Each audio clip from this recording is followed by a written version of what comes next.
So it's a great pleasure tonight to welcome Shana Smith. Shana is known to most of us, many of us at Mountain Cloud. She's spoken for us before. She's often offered the gift of guided movement at our retreats, at our Zazenkai.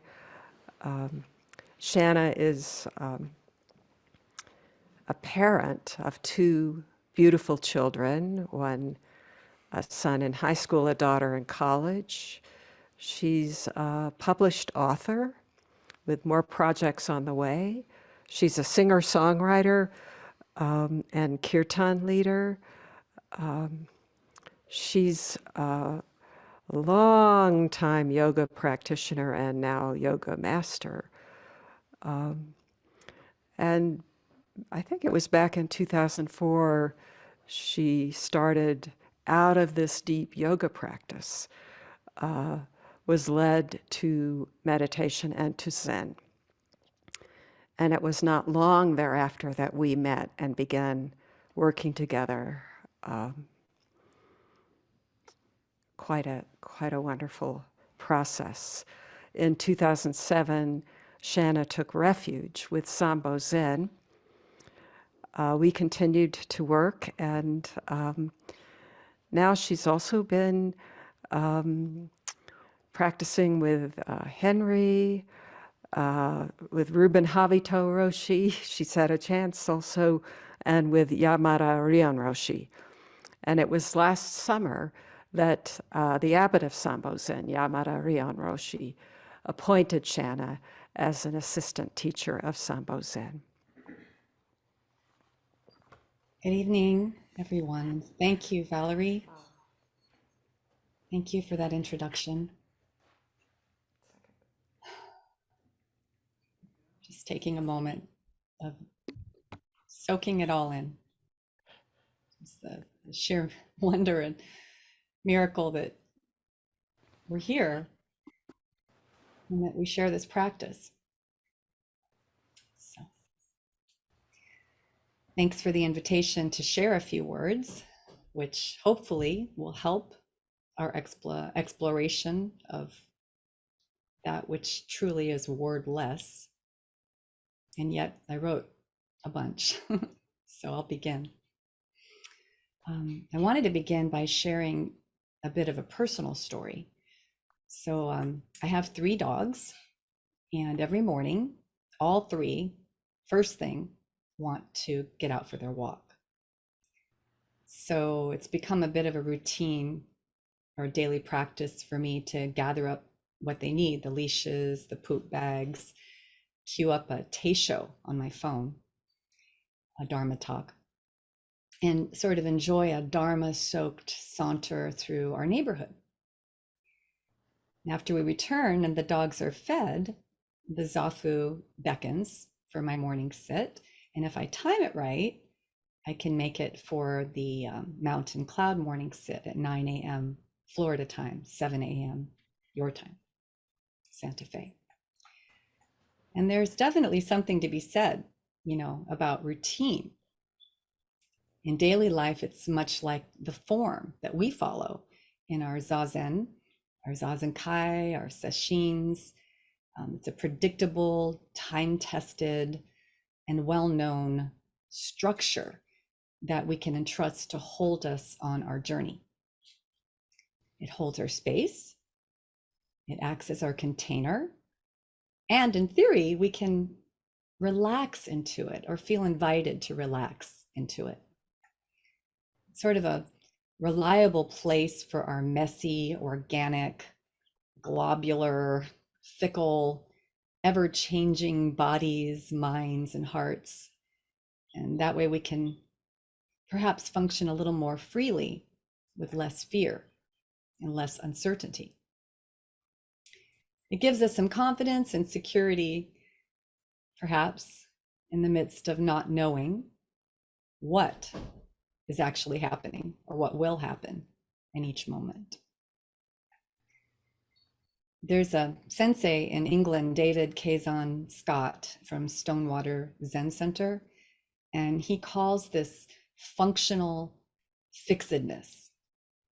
It's like a perceived scaffolding that we can operate our lives from. And it's handy and it's helpful. Sure, but of course, sometimes we get fixed on the scaffolding remaining fixed. Our practice illuminates the reality that all of existence is freely functioning, right? Not fixed after all. So, to use my personal example, just the other day, I was running late and didn't want to miss the sitting time with Mountain Cloud before work began. And I'd also started thinking about tonight's talk and the topic of belonging, this sort of longing and belonging together, not two separate things, or better said, longing to belong. It sort of bubbled up when I recalled a Teisho from Ruben Habito Roshi from a few years ago, and he reviewed the ABCs of Zen. He had more recently finished one of our Zazen Kais with the two words, you belong, and it moved me. So I listened to his Teisho. I was really eager to listen to it again and to start to structure, there's that word, structure again, this talk. So as I was busily fastening the leashes and gathering the plastic bags and just scrolling for his talk, which, by the way, if you're interested, it's called My Last Teisho. While I was doing all these things, the bird song was very loud. It was very impossible to ignore. But I didn't stop. I had purpose, I had busyness, things to do, this ritualistic chain of events that had become this daily routine. So they were sort of in the background. And I turned up the volume on Ruben's talk and then set to the neighborhood. Well, almost overnight here in North Florida, the azaleas, my Florida Sambo Zen Sangha Dharma brothers and sisters, I see you. I know you see these azaleas. They're everywhere. And they were just like an explosion of pink blossoms up and down the street.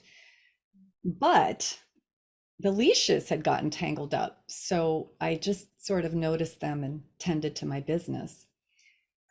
As the talk began, Ruben introduced the A of the ABCs, awareness. But I couldn't hear him well because the excited birds had gotten very loud and there were distant calls of sandhill cranes. They were hearkening in early spring and they just began to crescendo. Then a flock of ibis scuttled across the street, oblivious to the dogs, and they started digging in the soil, getting insects for their breakfast. Then a truck barreled by, spooking the birds and making the dogs sort of pull at their leashes, right at the moment that Ruben had gotten to the letter B in his talk, belonging. As soon as the truck passed, and I was trying to rewind the talk a few seconds to really take in these important words, a neighbor shouted, like, "Good morning," while the leashes continued to tangle up. Well, in all of this activity in the midst, sort of a visceral constriction happened inside of me, and annoyance clenched my gut. The routine was not cooperating with me today. Things weren't going as they should. Why is the neighborhood so noisy? I just want to hear the talk, walk the dogs, get back to the house, and make it in time for the 9 a.m. bell. In all the dynamism of movement and sound and irritation, I heard Ruben say, "It's all right here, just this. The world belongs to you, and you belong to the world." He reminds us that when we're aware, when we pay attention, the A, we become the fundamental flow of reality, a dynamic power, as he calls it, that runs through every sentient being, every rock, every tree, every myriad thing. And that presence, as I've heard Henry call it, is embracing us right now. My root teacher, Valerie, she refers to this as intrinsic belonging. Intrinsic as in intimate to our very nature. As nature, no separation. So I turned off the phone and raised my head up, and almost at once, the whole world, this thing that was nagging, it just came rushing in like a compassionate embrace. Stop and see. Like a best friend who said, "At last, you're here." And it was a glorious walk full of birds and azaleas and friendly neighbors and even noisy street sweepers who kind of burgeoned their way down the pollen dusted curbs, leaving this gleaming white cement, just amazing, behind them. My ears, formerly craned to hear the talk, they heard the high pitch of whirling, cleaning brushes, juxtaposed to this deep-throated, prehistoric call of the sandhill cranes, who were surely tired after arriving from their 1,000-mile migration, ready to rest and feast in the Florida sunshine. The walk was a miracle. It became a wonder. The world was beckoning loudly and clearly and in full color. Just this. Nowhere to go, no one doing anything or accomplishing anything, just the tap, tap of the dog's footfalls, so delicate sounding compared to my clunky steps, and yet somehow the same. The moment isn't something to barrel through in a fixed way each morning, I realized. It's fully alive, fully expressive, and all there is, unique and unrepeatable, as Valerie reminds us. I belonged wholly in that moment, and it to me. Forget the I, belonging without an object was all of it. And in that moment, the C of Rubens' ABCs came forth. Compassion. The compassion was effusive in the sudden magic of what had started out as a tunnel vision walk, through that piece of metaphorical hollow bamboo, to use Valerie's metaphor for the way we often barrel through life, missing all of those fat moments that stick to our carefully constructed scaffolding of concepts and judgments and safety and plans. And don't get me wrong, a reliable daily routine is a helpful thing. But like everything else, it's meant to support and not restrict or constrict. And that's where self-compassion can blossom, right at that moment, maybe that moment where you just get a taste of that expanse that's right here, the computer, the glass, the mouse, my dog sitting on my lap. For all my good intentions, the world earnestly wanted me to know that I belonged in that moment, because the world and I, the world and you, are not two things. Suddenly, cause for celebration. But how many of us at any given moment feel otherwise? Too tall, too short, too fat, too thin, too poor, too old, too young, too busy, too ill-prepared, too tired, too unmotivated, too overwhelmed, too whatever, to be a good Zen student, to ever understand Mu. What is this unconditional, intrinsic belonging? From the moment we invite a different view, even set the intention to through sitting, one that doesn't even know what the word to, T-O-O, represents. Because to, T-O-O, is always in reference or opposition to something else. To, T-O-O, lives in the world of two, T-W-O, as in me versus everything else. And that me is always falling short. It can't seem to belong to the flow that everything else seems to. But the songbirds, the cranes, the ibis, the truck, me turning up the volume on my smartphone, I laughed. You got me. Thank you, awareness. Thank you, Zen. Another reminder that our place in reality, as reality, is no farther away than the everyday world. And the compassion it contains, as our chant exclaims, is indeed boundless, the boundless compassion chant. Absorbing world sounds awakens a Buddha right here. This Buddha, the source of compassion, this Buddha receives only compassion. So, if it's all here now, as this wide, wondrous world, why can it be so hard to meet it?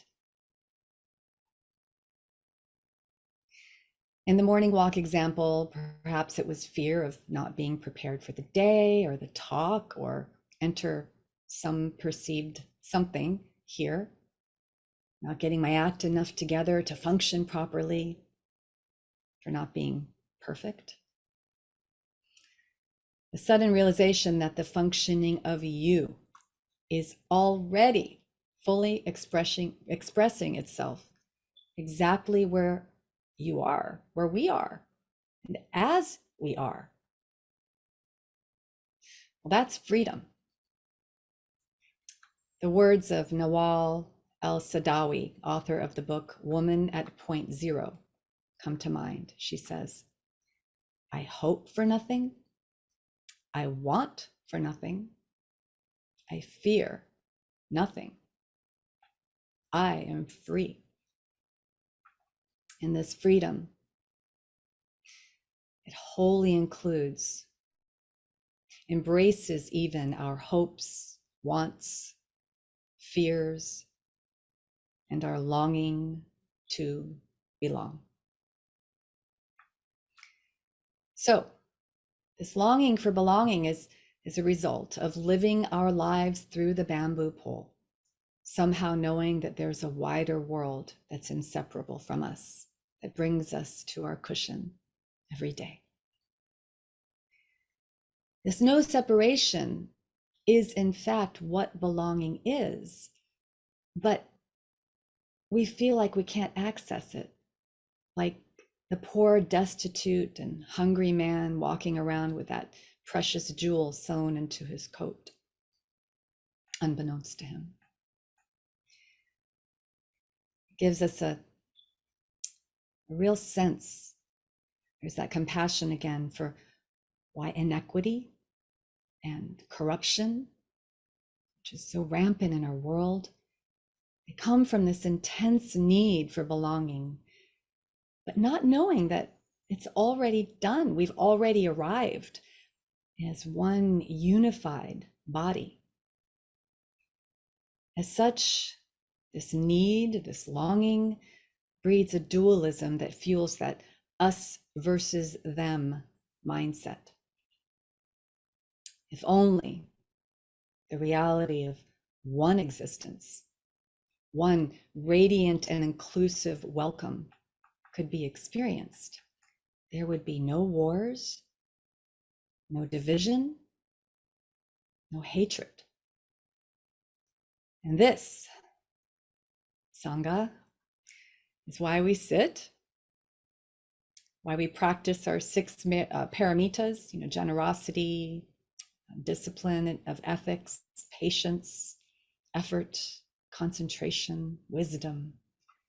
Why we take our precepts to not kill, to be generous, to not lie, to practice right action, right speech.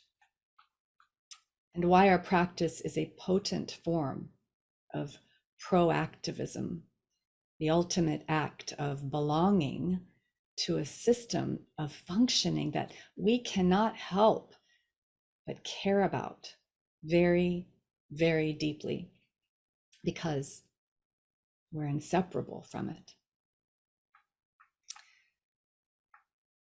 So I thought about the words of Zen master and punk rock musician Brad Warner. He wrote a number of books, but most of you might be familiar with his book, Hardcore Zen. He has a famous quote, at least one that really moved me, when he had a moment of awareness of this intrinsic belonging. Like me walking the dogs, he was just going for a walk along the road and just about to cross a bridge when he says, all my problems, all my complaints, all my confusions and misunderstandings just kind of untwisted themselves from each other and went plop on the ground. I'm not talking about some of my problems. I'm talking about all of them, every last one. Plop. He continues. The universe was me and I was it. I looked up at the sky and that experience was exactly like looking at a mirror. You know the feeling of recognition you get when you look into a mirror? That's me, you think to yourself. Well, I got that same feeling no matter where I looked. The bridge was staring back at myself. It was a physical sensation, as if the sky had eyes and could see me staring up at it. There was no doubt that this state was true. It was far more true than the state I had considered to be normal up until then. It's all me. Our practice can indeed ripen us for such moments as the one that he described. And they come in many forms. Moments that are sometimes referred to as the dropping away of body and mind. Though even that phrase, I feel, is misleading because it's all you, body, mind, azaleas, street sweepers. Mary Oliver's poem comes to mind about the blue irises, dogs, fear, longing, all one. The ultimate belonging. Even longing itself is complete, no opposite. It takes up everything. When, through the gift of our practice, we start to soften our edges even just a little bit and feel how to allow, there's no greater sense of belonging, freedom, and safety. If the encapsulated sort of small I, me, my is keeping us from feeling the fat of our belonging, it's no problem because we have right there fertile grounds for practice and can welcome it in, a living koan. In fact, the Zen master John Tarrant identifies 8 general types of koans, one of which he refers to as intimacy and immersion koans. So ultimately, all koans are about intimacy and immersion, our inseparability from the fundamental truth to the dissolution of the concept of self and other. And of course, there's no more intimate koan than mu. None more or none other that points more to your own very place as reality itself. It's said that all of the other koans simply serve as a way to clarify mu with no endpoint. So I'd like to quickly take a look at a koan that really dives into this heart of perceived separation, of longing, and the need to belong. In fact, the name of the koan includes, there's that word for belonging, includes the word separate. It's called Seijo's soul is separated, and it's Hey, more. when we're back, I'll see where Steve is at, because he's probably. Can you guys hear that? Is it okay? Anyway, it's Mumonkan case number 35. Seijo's soul is separated.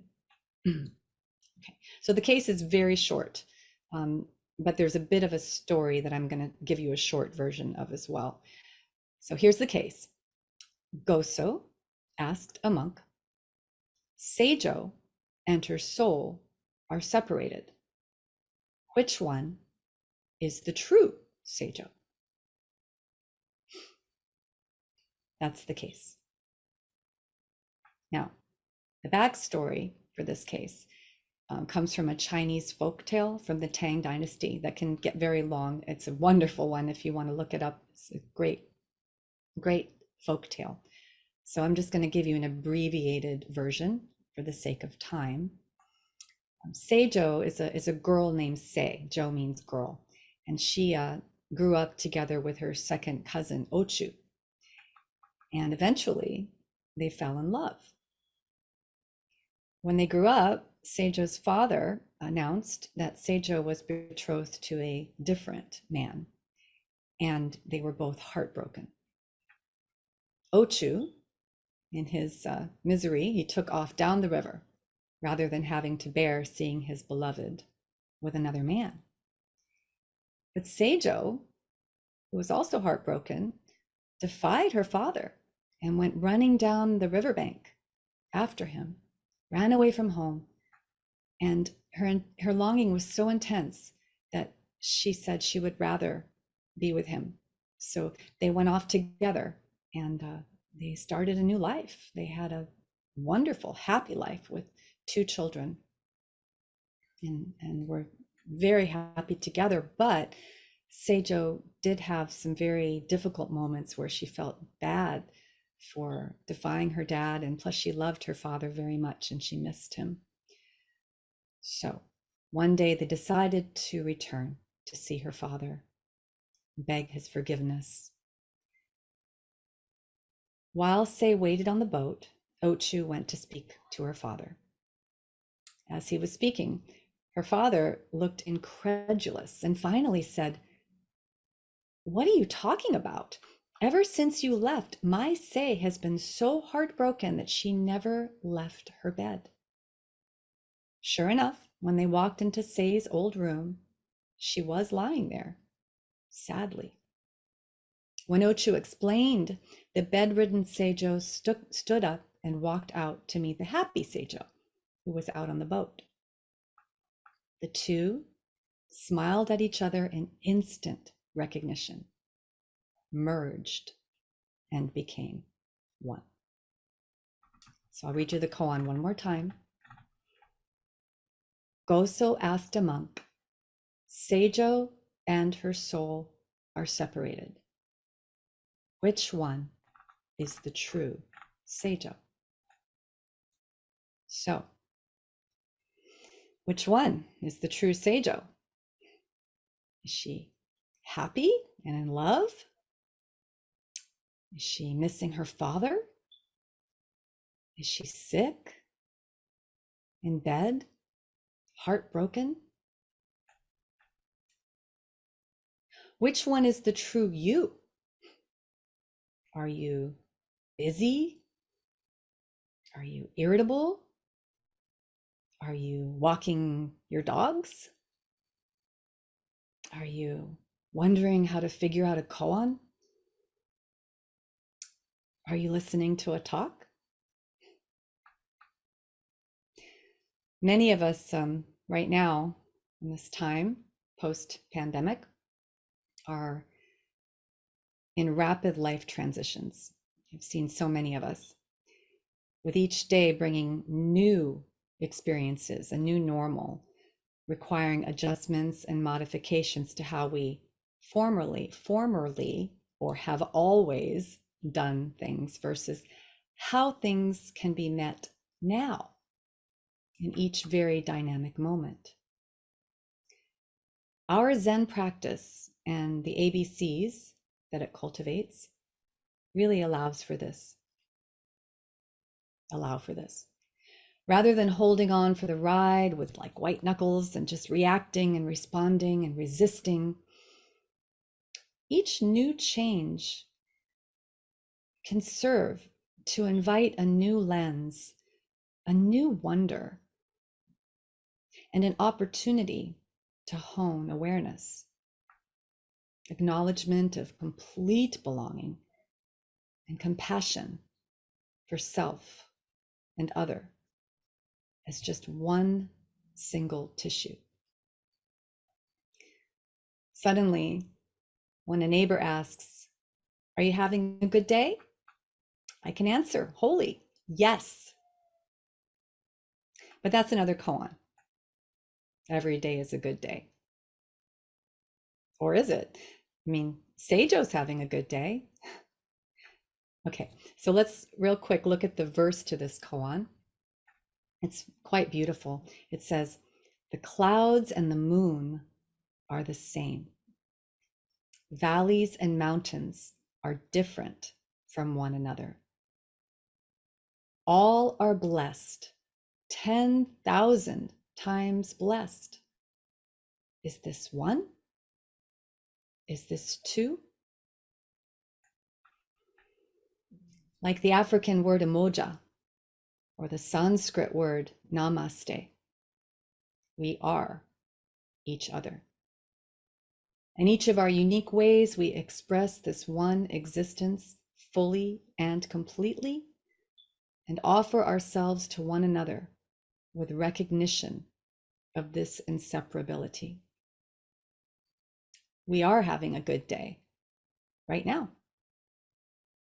We are 10,000 times blessed, each and every one of us. We are cultivating, with our shared practice and intention, a sense of belonging that is more precious than the most expensive jewel and as close to us as a headache or a piece of chocolate or toilet paper, or even feeling like we don't belong at all. By our very nature, we cannot not belong. Self-examination, our deep dive into ourself, really is the first and constant step. By heeding and honoring yourself exactly as you are, finding stillness, a posture that's conducive to sitting, paying attention and opening your heart, belonging finds you. Call it mu, call it one existence, call it the fundamental reality, the way, call it belonging. Words ultimately do fail, but it is all you. And thus we see that this longing to belong is ultimately a longing to serve, to find the most natural ways that we can care for one another. Practicing Zen is a fiercely compassionate way to do this. All of us belonging right here, exactly as we are, sick in bed, living in a happy home, missing our loved ones, walking our dogs, worrying about the future, fighting for the planet and her people. And as author and activist Glennon Doyle advises in her wonderful podcast called You Can Do Hard Things, she says, even if we are messy, complicated, and afraid, show up anyway. I am so very honored to walk this path with you. Thank you for the opportunity to talk tonight.